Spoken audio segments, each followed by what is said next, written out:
Hi friends, இன்னைக்கு சூப்பரான kitchen tips தான் பார்க்க போகிறோம். எதை பற்றிய டிப்ஸ்னா, நம்ம ப்ரெட்டு உருளைக்கிழங்குல வச்சு கட்லெட் பண்ணோம்னா அதில் வந்து கொஞ்சம் மட்டும் நம்ம சில்லி ஃப்ளேக்ஸ் போட்டு பண்ணணுங்க. சில்லி ஃப்ளேக்ஸ் போட்டு பண்ணணும். அதே மாதிரி இஞ்சி பூண்டையும் துருவி போட்டு பண்ணணுங்க. பண்ணிங்கன்னா டேஸ்ட் அட்டகாசமாக இருக்கும். உருளைக்கிழங்கு வச்சு பண்ணுறதுனால கொஞ்சம் கேஸ் ப்ராப்ளம் இல்லாமல் இருக்கும். சின்ன குழந்தைகளுக்கு கொடுத்தாலும் சரி, பெரியவங்க சாப்பிட்டாலும் சரி, கேஸ் பிரச்சனை இருக்காதுங்க. அதனால் இந்த மாதிரி பூண்டு இஞ்சிலாம் சேர்த்து பண்ணுங்கள். சூப்பர் டேஸ்ட்டில் கிடைக்குங்க. ஃபுல் வீடியோ அக்னி சமையலில் வரும் பாருங்கள். வீடியோ பிடிச்சிருந்தா லைக் பண்ணுங்கள். உருளைக்கிழங்கு வந்து தோலை துருவி எடுத்தாச்சு. நம்ம சீவி எடுத்துக்கலாம். இந்த மாதிரி அடுப்பில் வச்சு துருவி எடுத்துக்கோங்க.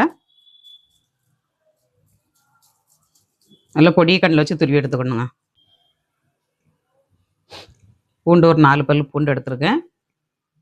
இது வந்து துருவி போட்டுக்கலாம். துருவி போட்டேன்னா உங்களுக்கு கேஸ் ஃபார்ம் ஆகாதுங்க, பூண்டை துருவி போட்டிங்கன்னா.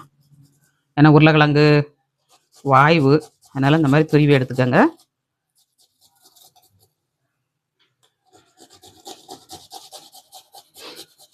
ஒரு துண்டு இஞ்சியும் பூண்டையும் துருவி போட்டோம்னா வயிறு வலி வராதுங்க. உருளைக்கிழங்கு சேர்த்தா சிலவங்களுக்கு வந்து வயிறு வலி வரும், கேஸ் வந்து.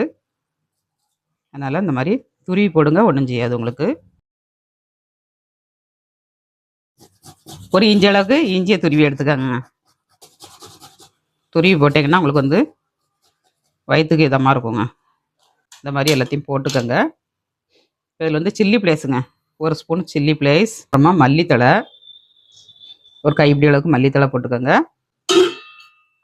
அப்புறமா கார்ன்ஃப்ளவர் மாவுங்க ஒரு 3 ஸ்பூன் போட்டிருக்கேன். அப்புறமா கொஞ்சமாக பெருங்காயம் போட்டுக்கலாங்க. கொஞ்சமாக ஜீரகங்க, நான் கொஞ்சமாக ஜீரகம் போட்டுக்கிடுதேன். உப்பு ஆட் பண்ணிவிட்டு நம்ம மிக்ஸ் பண்ணி பிசைஞ்சு எடுத்துக்கணும். மாவுக்கு உருளைக்கிழங்கு தகுந்தபடி உப்பு போட்டுக்கோங்க. ப்ரெட்டோட சேர்த்து நல்லா பிசைஞ்சு எடுத்துடணுங்க. இந்த பீஸை நம்ம தனியாக எடுத்துடணுங்க.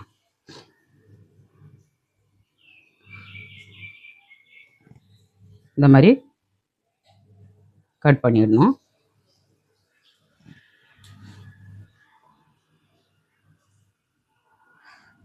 மிச்சம் இருக்க மாவை நம்ம தனியாக பிசைஞ்சு எடுத்துக்கணுங்க. எல்லாத்தையும் கட் பண்ணி எடுத்தாச்சுங்க.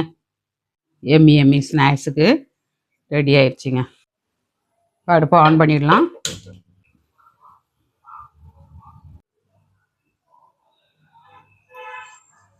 வா,